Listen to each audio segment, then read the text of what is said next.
Hey guys, it's Tondro again. So today, I got the sun in my face, and I've been thinking about why is it that everyone hates the boomers. Now, I will not lie, I was raised by two boomers. Both of them being born in the 50s. I will be completely honest. As a Gen Z who was raised by boomers, the boomers, I can only really describe, and this is a very controversial take, but the boomers are the cuck generation. You heard that right. They are the cuck generation. What do I mean by that? The quintessential, boomer movie that if I remember correctly, stars Tom Hanks, who is a boomer, if I remember correctly. The quintessential boomer manifesto movie of the American dream. Oh, if you just apply yourself and work hard, and if you're an obedient little worker drone, you too can make something of your life and get the Congressional Medal of Honor, right? Forrest Gump, the whole fucking movie of Forrest fucking Gump is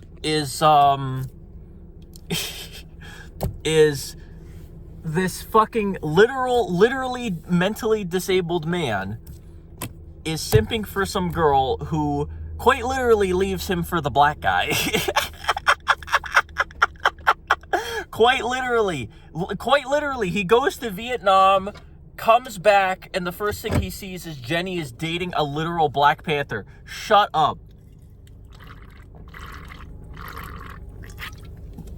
It's literally the most soy-society movie ever. It is the most blatant propaganda that everyone fucking fell for, hook, line, and sinker. This idea that, if we just work hard and obey orders, we'll get there. Fuck off.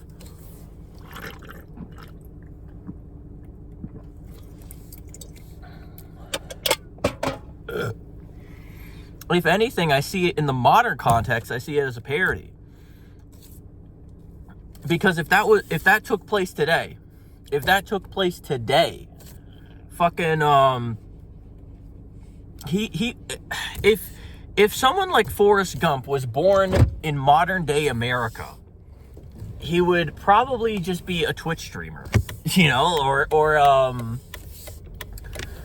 or working at McDonald's. And that's what I hate the most about the decade so far in the 2020s is the modern day Shakespeare, our generation's Shakespeare, or like the Shakespeare of Gen Z or whatever. He's probably working at McDonald's. The guy who would have written the next Moby Dick or whatever, he would have been, he's probably working at a Dave & Buster's right now or something. The guy who, I don't know, the next Thomas Edison, let's say, or the guy who invents faster than light travel. He probably has already been born, but he's never going to invent faster than light travel because he's locked up in an insane asylum somewhere for trusting the wrong doctor. Or he made the mistake of being gay in Uganda or something, and his head's currently getting reapplied. Yeah. It's insane. It's fucking insane, really. Some of the absolute, like everything the boomer generation thought was true is no longer true. So it makes you wonder, what the fuck is the point? I mean, that's kind of where I'm at. I'm like, what's the point? And the thing is, too, is if a younger person were to ask me for advice, I would tell them straight up, there is no advice I can give you in good conscience, because if there is, I'm going to be honest, I haven't had any in a long time. And of the advice I could give you, maybe 10 years ago it worked, but not. It's a different country. America is a different fucking country every 7 years. America in 2025 feels like a completely different country than America did in 2017, for example. And 2017 feels like a different fucking dimension compared to like 2004. You know, like 2017 did not feel even remotely the same as it did not feel like the exact same, even remotely the same America as the one I knew growing up in like 2004, 2010, etc. And that's even more divorced than how it was in the 90s compared to what I've heard from people who grew up in the 90s and shit. And one major thing I've noticed is we are kind of in like uncharted territory insofar as human civilization. What do I mean by that? Well, if we grew up in, say, 1830 and your father was a blacksmith, any advice he gave you, be it about blacksmithing or about people in general, whatever your father taught you as a son, typically that advice would still hold water when it was your turn to have a kid, assuming you did.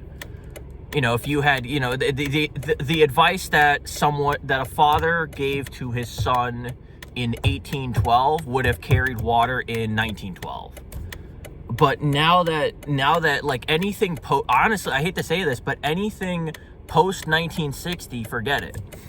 Now, we could say that it's because of the invention of birth control. It could be the American Immigration Act of 1964, I think it was.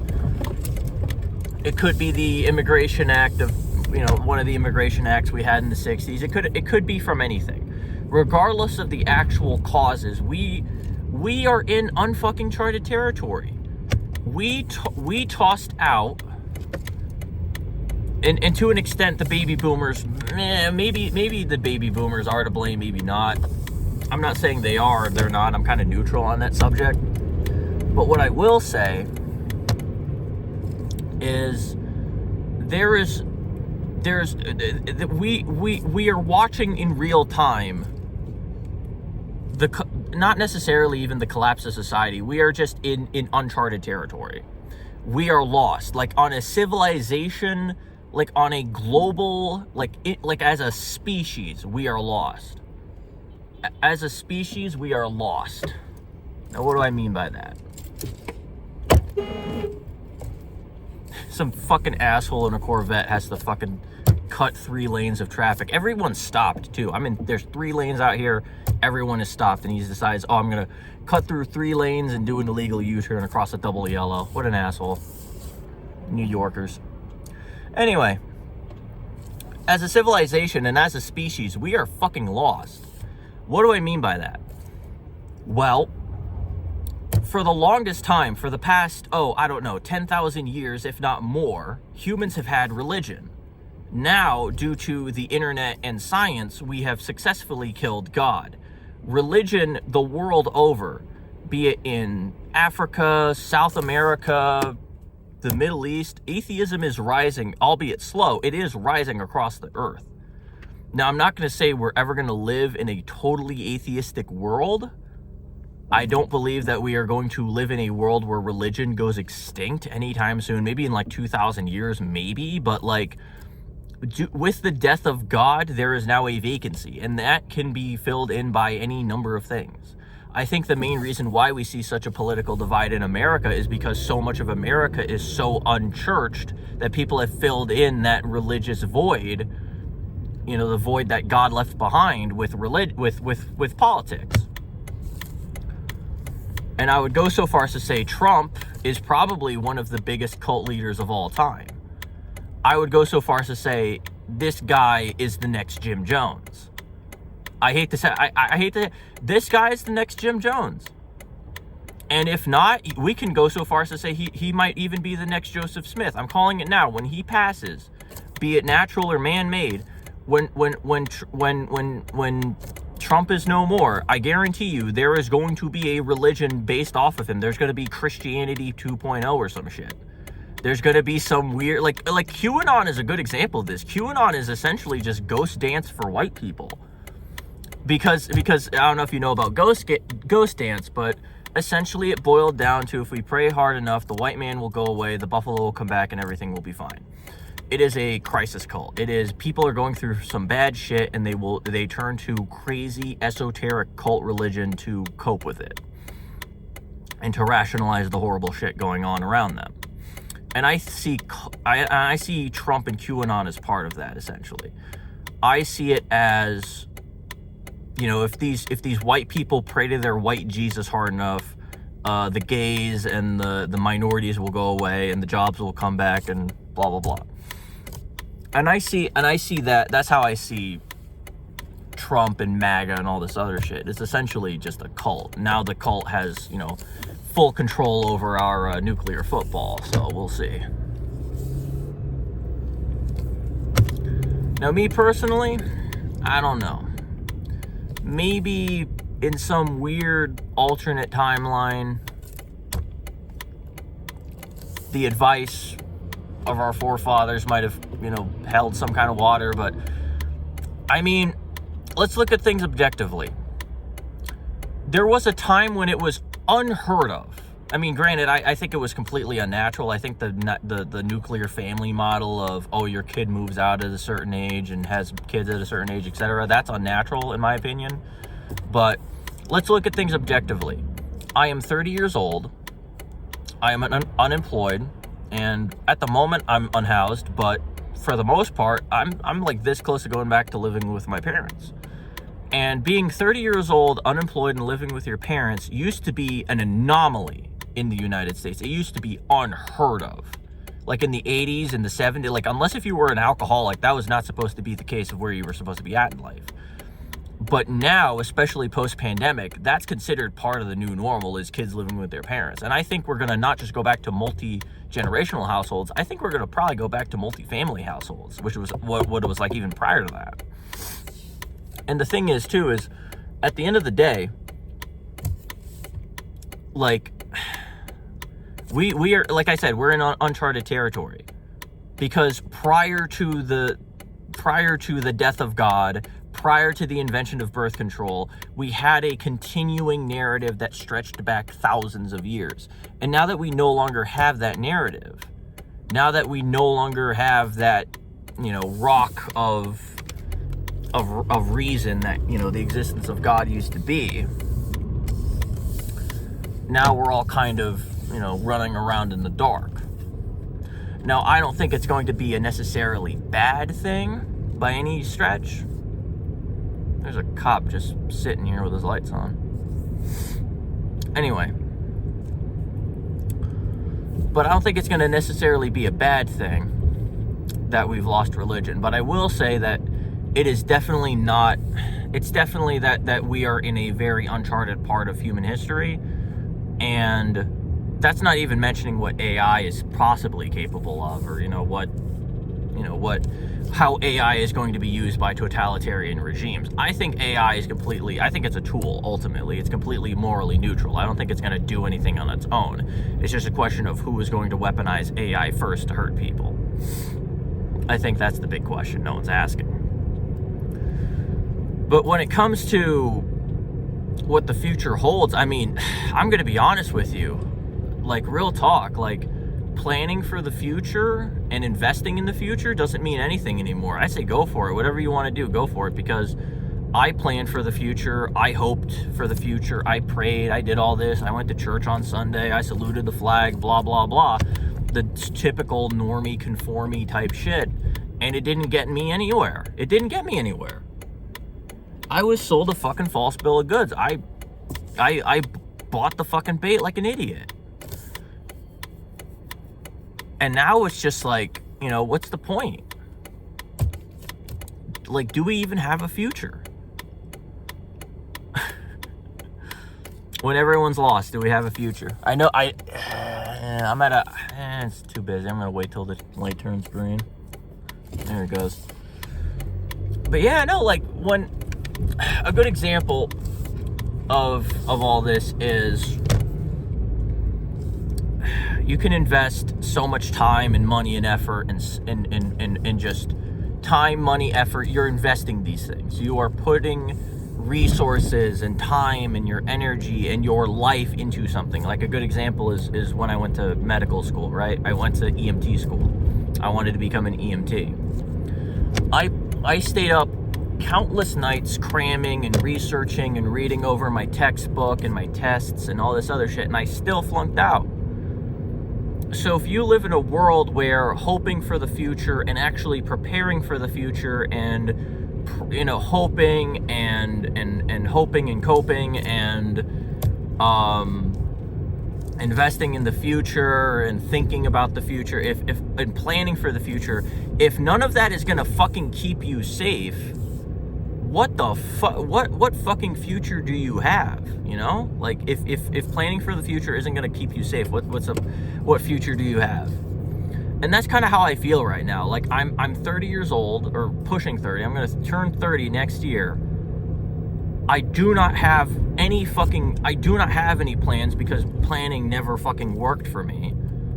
And I have no job, and I'm going to be another 30-year-old living with his parents with no hope for the future.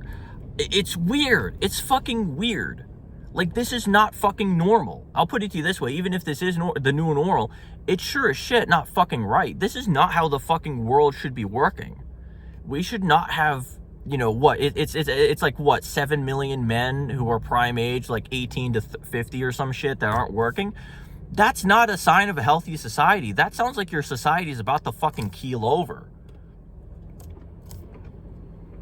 Like when you have an entire society of hikikomori dudes living in their fucking parents' basement, that's not a healthy sign of a society. So I think what's gonna happen in the next 5 years is all this is gonna come to a head. I don't know if it's going to be the AI bubble, climate change, World War III, but at some point, to quote Marx, at some point the contradiction is going to become so apparent, so blatantly obvious, that the whole system is going to come crashing down. People are going to say, okay, this is all an illusion, this is all just the Matrix, and, you know, if this is all Matrix shit, I'm just not going to pay into the system. And when people stop paying into the system, I mean, the system's just gonna fucking collapse. Your roads are not gonna be built. I hate to say this, and I hate to sound like fucking, you know, Raymond from Raymond Thoughts and Minds, but I think he's onto something when he says, eventually, you're like another one too is Aaron Clarey, who I hate name dropping him because he's a massive chud and a massive transphobe, but. Real talk, they have a point. Those guys have a point when they say, you know, one day we're gonna wake up and our water is not gonna be like running. I hate to say that, but that's what it is. After a certain amount of people becoming disillusioned with the system, even if that percentage of people who just drop out of society is just 10%, even if 10% of Americans just became hikikomoris tomorrow, you would be looking at like entire cities having brownouts. You would have like entire fucking regions of the US would not be getting gasoline. Like, and that's another thing too. Let's say for the sake of argument, nothing like that even happens. Let's say it's like one mishap, right? But this mishap knocks out power for New York, right? You're gonna sit there and tell me the 9 million people or however many millions of people it is in New York City, the moment the water stops running, they're gonna behave themselves? You're gonna sit there and tell me with a straight face that when New York like runs out of electricity, those people are not gonna eat each other? Like, dude, like think about that. The moment 9 million New Yorkers can't get a warm shower in December, forget it. Oh, forget it. The moment people can't get showers and people don't have like YouTube to watch, forget it. Oh, forget it. It's going to look like the children of men outside, dude. It's going to be bad. It's going to be nasty. It's going to look like District 9, but without the aliens. It's going to be crazy. Yeah, no, it's going to be some real it's going to look like Fallout, bro. It's going to look like, I think that's what it's going to be. It's going to look like Fallout, minus the radiation. And I think, in all honesty, I mean, I'm okay with that because I've been homeless for well over a year. I have nothing to lose other than my life. I got nothing to lose. This car and everything in it doesn't mean anything to me. It doesn't mean anything to me at all. I can lose this car tonight. I would pack up my bags, and I have a backpack in the back, and it has all the survival gear I need, and that's it. I can go out to the woods and I can cut down some trees, build myself a fort, and call it there, and survive from there and try to pick up what I can from there. But in all honesty, I mean, does every American out here have that? No, a lot of Americans are disabled. A lot of Americans need medication. That's another thing too. The system is actively fighting the people who are buying into the system. The system's eating itself. A good example is how many Americans are on SSRIs. Millions of Americans are on SSRIs. Millions of them are on SSRIs. And I know several people. A good example of them is this one like fucking hookup I had, right? He I know for a fact that he cannot function without his Prozac. He cannot function without him, right? Here's the thing. There are probably millions of Americans who are just like him, who are normal everyday people, but the moment their Prozac goes away, they turn into monsters, and they turn into just absolute off-the-wall crazy people. They turn into the Joker. They turn into they turn into Dexter Morgan the moment they can't get their happy pills, right? What the fuck is JFK doing up there saying, oh, we're going to send all these people to wellness camps where they're not going to have any fucking meds? You're going to sit there and tell me you're going to trust not just one or two, but millions of Dexter Morgans, millions of James Earl Cashes, millions of fucking Daniel Lambs, millions of Frank Castles. If they're veterans, they'd be like Frank Castle.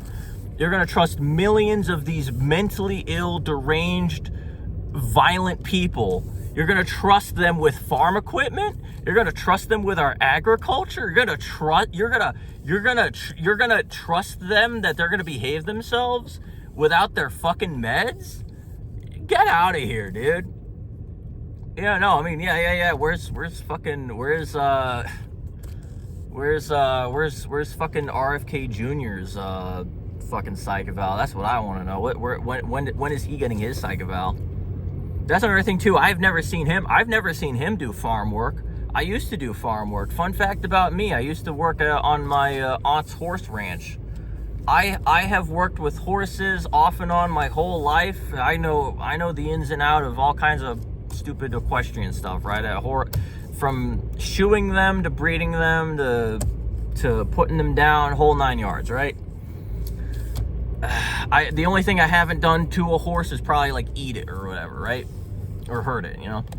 But like, real talk, they're gonna sit there and say, oh, we're gonna put them in wellness camps. I've never once seen RFK Jr. fucking, tilling soil or shoeing a horse. Same with Donald Trump. Donald Trump, I don't know why, truckers work for, or, support him or anything, anyone working class supports Donald Trump. The dude is a literal billionaire. He's never I'll put it to you this way. I once upon a time did actually panhandle for money because I was just in that dire straits. I panhandled for money and I panhandled for food. I've never once seen Donald Trump or anyone related to him be that low and have to struggle like that. I've never once seen any of these, any mayor in New York. I don't care that the current mayor in New York is Mamdani. I don't care.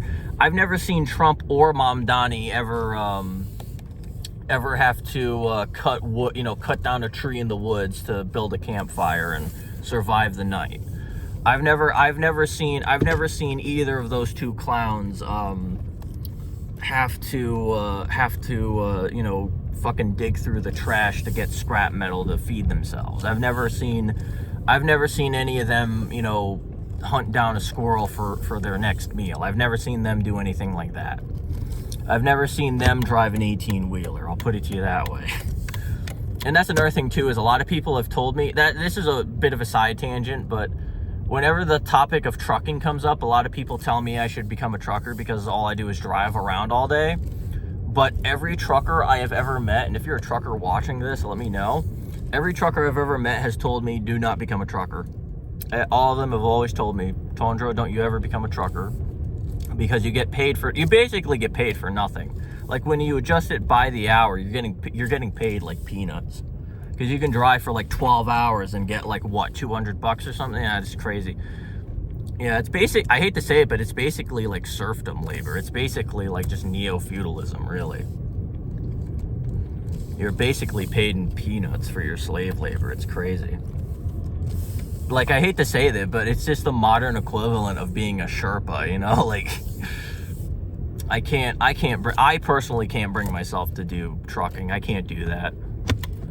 I can do other stuff. I can do private driving, and I can drive other people around and shit, but yeah, no, I can't do that. I can't do trucking.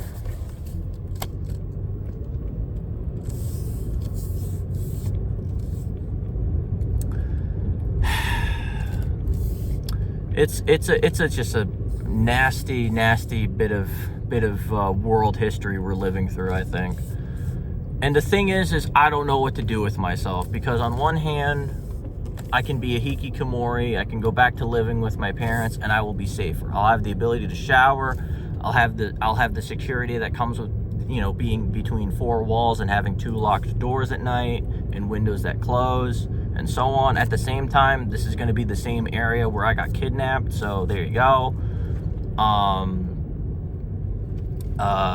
You know, I never liked the area I lived in, as you guys know. Morris County's a shithole. But if I have to go back to living with my parents, I mean, fucking so be it, man. Like, so be it. But it's because that's another thing too. Like, how bad does the system have to fail? How bad does the system have to fail when a 29-year-old dude from New Jersey who speaks 3 languages and has 3 trades under his belt? How badly has the system failed us when someone like let's say, forget my education, let's just say I have a high school diploma, right? And that's it. How badly does the system have to fail where anybody, regardless of their education or background, has to choose between being fucking homeless and living with their parents and having like no income, no nothing? Like that is just diabolical. The idea of you have 2 options: be a hikikomori and, you know, be just neat maxed and just neat max and get your neat bucks, or be homeless. Like, that is some diabolical shit. That is diabolical. That is fucking like think about that for a second. Do you want to be in the pod and eat bugs, or do you want to be outside eating fucking squirrel? And the thing is too, is when you're homeless in America, like you are fucked. Like, legally speaking, you're screwed, because if they catch you sleeping outside, that's not protected at all. If you're sleeping outside, forget it. Your ass is going to jail. And because you don't have the money to afford jail, you go to prison. So at the end of the day, it's a case of, you know, do you want to eat pod? You know, you want to eat bug and live in pod, or do you want to eat bug, live in pod, but the pod is a prison, and the pod isn't, you know, you know, like, do you want to be belonging to some war daddy in a prison, or do you want to be out, you know, free, but your freedom comes at the cost of you live with your parents, you have no job, and, you know, you're gonna be the new underclass the rest of your life? That, to me, that's just diabolical. That's just evil. So if I do end up living with my parents again, I'm going to be doing everything in my power to fight the system at every cost. At every single cost. At every angle, I'm going to be fighting the system. If it's boycotting, it's boycotting. If it's graffiti, it's graffiti. I will do whatever it is. That's just where I'm at. Now, at the same time, I don't know. I'm gonna weigh my options. I'm gonna give it till March, because it's kind of hard for me to go anywhere or do anything, because right now it's almost New Year's. Happy New Year, by the way. And if you're up in the Northeast like me, right now I'm in like upstate New York, there's nothing but snow every fucking where, and the roads are treacherous. Everyone's rushing everywhere because it's the holiday season. So I'm just taking it easy. I'm trying to keep a low profile as is. If I cannot get housing by like March, I'm going to weigh my options, and if I have to go back to being a NEET, oh well, I'll go back to being a NEET. If I have to go back to being a fucking hobo, and I'm hobo maxing somewhere, so be it. If I have to go to Vegas, so be it. And maybe that's what I'll do for March. I'll just fuck off to Vegas for a little bit. Either Vegas or Seattle, one of the two. I desperately want to go visit Seattle, so I'm probably going to shoot for March. We'll see. March, I specifically have it so that I have nothing scheduled for March. I have a furry convention coming up in January, and then I have like a gooning, like an adult convention going on in February. So there's that. And yes, that is a thing. There are like there's gooning convention, and then there's like adult entertainment conventions. Those are like technically two different things. I only go to conventions if one, I have the money, and if two, I have someone to room with. And I actually came into a bit of money. Now you're probably wondering, Tondro, how is it that you make money while you're homeless? And my answer to that is talk to my lawyer. Talk to my lawyer. Yeah. Just know that, what's the old, how does that song go? There's a song that goes something along the lines of, a locksmith is never unemployed. Yeah. Something like that. But hey, you gotta do what you gotta do to survive. Me? Well, I'm a law-abiding citizen. And if you do not believe that I'm a law-abiding citizen, well, my answer to that is, can you prove it in court? I hate to say that, but that's kind of how America kind of functions.